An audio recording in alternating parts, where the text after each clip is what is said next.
بسم الله الرحمن الرحیم. السلام علیکم. زم ډاکټر جاوید اقبال فاروقی، استاد زما یوټیوب چینل ګوره هیلث اینڈ پرسنل ډیولپمنٹ.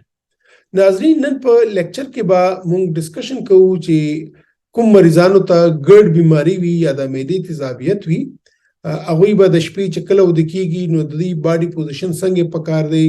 هغوی ته په کوم اړخ پکار دی چې هغوی وده شي چې د دوی معدې تیزابیت یا ګرد چې کومې پیچیدګۍ دي هغه کمی. دا ولې؟ ځکه چې ګرد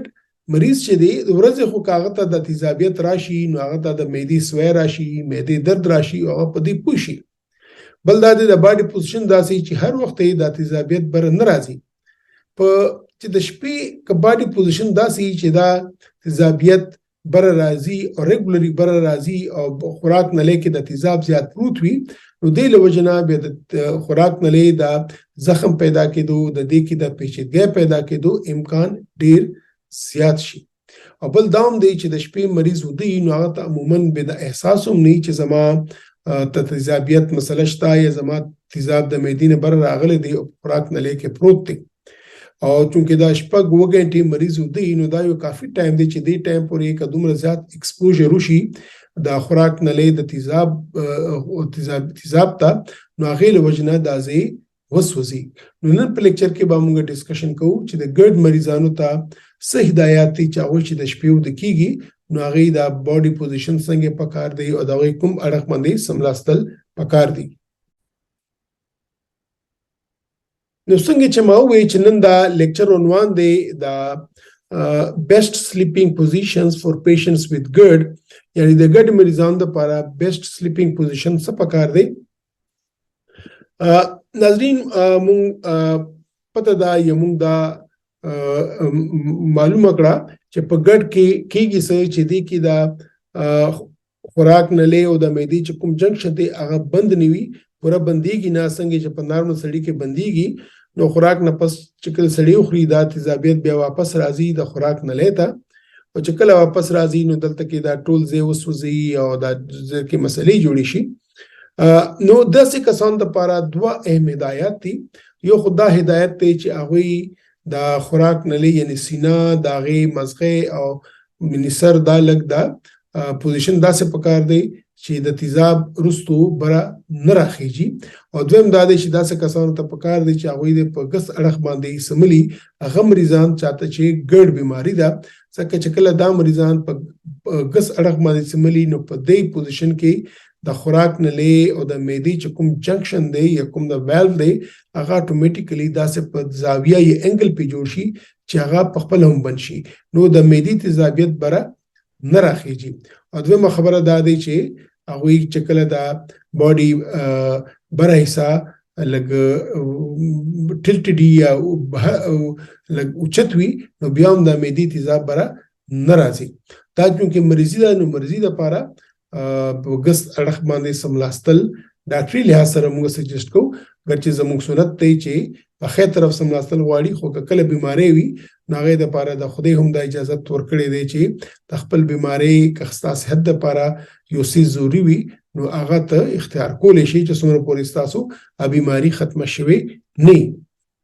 نو یو خو دا دی چې ما تاسو چونکې وایي چې زموږ دا سرحانه یا زموږ بالغ څنګه پکار دی، څنګه دی بچی دپاره د دې ته ګرد دی یا د ګیسټروسوفیجل ریفلکس ډیزیز مریض دی نو ګوره دا د سرحانه داسې پرته ده. که تاسو وګورئ دا یو تکون غوندې ده،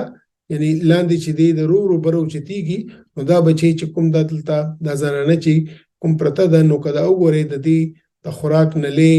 د مری دا چې دی داسې انګل کې پروت دی چې د معدې نه تیزاب بره نه راخیږي. دا که زنانه د بچی داسې سیده پرته وي نو دا تیزاب به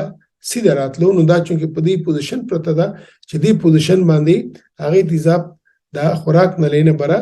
نزي او په ګس اړخ باندې پرته ده. ټیک شو؟ که چېرته داسې بالغ ته سرحانه نه میلاویږي یا تاسو سره نشته نو بیا دومره طریقه دا ده چې ستاسو د کټ د سر طرف ته چې کومې خپې دي هغې لاندې چې دی تاسو 6 نه 3 انچه پورې یا 2 نه 10 انچه پورې څه څیز کېدوی، هغه 2 خښت هم کېدی شي یا څه بل څه بلاک هم کېدی شي د لرګي چې ستاسو د باډي د اپر حصه چې دا یو برنۍ پارټ چې کوم دی چې دا لږ ترچه وي او لک اوچت وي. نو یا خود و طریقې دي چې یا خو تاسو د بالغ اخلي چې هغه بالغ په ذریعه باندې تاسو د خوراک نلې او دا مړی چې دی دا لکبر پوزیشن وي چې د معدې تیزاب بر نه درخیږي یا کدا بالغ نه ملاويږي نو بیا داسې کسان ته دا ضروری ده چې دا کټ دی سر طرف ته چې خپې دي هغه لاندې دي سیس کې دي چې دا انګل داسې جوړیږي. دا ولې زویما یا دا موږ ډاکټران ولې وایو چې دا سر او دا خوراک نلې چې بره یعنی د سینه او بره پارت چې دی دا لږ بره پکار دی د دې یو په کول د پاره بزه تاسو مثال درکم چې دا ګوري دا یو بوتل دی د کې نیمه وبدي او بره خالی دی کدا موږ والو چې دا د لاندې معده دا او دا د خوراک نلې دا معده کې تیزاب دی او بره تیزاب نشته دی یعنی بره تشه ده نو دا چې کله سړی ناس وي یا بوتل سیده پروتین نو بیا او بل لاندې سکه وي بره نه وي او کدا موږ بوتل سیده سملو نو سبا کیږي چې دا او چې اول لاندې سکه وي دا به د ټول بره راشي یعنی دا به خوراک نلې ته راشي دا تیزاب وي دا به بره راځي او دا زی به ټول سوځي. نو سکول شو کدا بوتل موږ داسې پوزیشن کې کیدو چې دا پورا پرتنی وي او لکه پرتوي لکه دا اوس کسته د بره خدا که خوراک نه لې حسابالو دا لکه د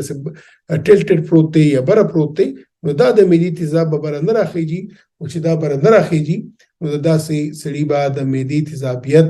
داسې مریض به د معدې تیزابیت چې کوم علامات دي هغه به هم کم شي. ناظرین نن په لیکچر کې ما تاسو ته دا مختصر تور باندې وي چې کوم مریضان هغه ته چې ګرد بیماری ده نو هغه چې کله د شپې د کیږي نو هغه باډي پوزیشن څنګه پکار دی هغه د سړښت سملاستل پکار دی هغه دا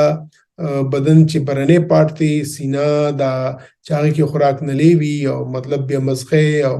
سر دا لګ داسې پوزیشن باندې پکار دی چې د معدې تیزاب د شپې په دوران وخت کې د معدې نه بره نه راخیږي ځکه چې د دوی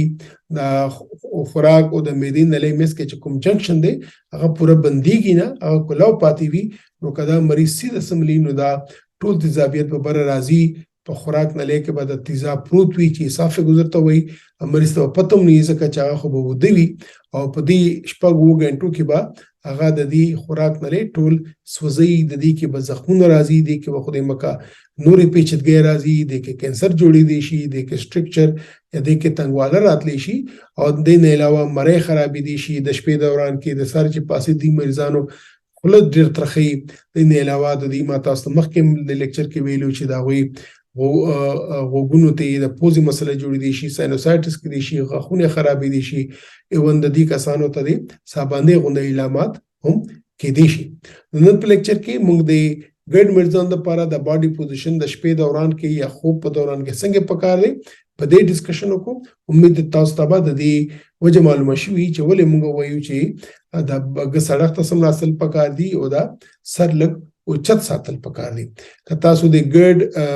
بیماری متعلق نور انفارمیشن اخیستل غواړئ نو زما دا یوټیوب چینل پلی لیست ته لاړ شئ او هغه کې معدې کې بیماری چې تاسو وګورئ نو هغه کې د ټول تفصیل مختلف لیکچرو کې موجود دی. نو په دې باندې زه خپل لیکچر بندوم ان شاء الله راتلونکي لیکچر کې به بیا په یو بل بیماری باندې ډسکشن کوو. تر هغه وخت پورې خپل ځان خیال ساتئ. خدا حافظ.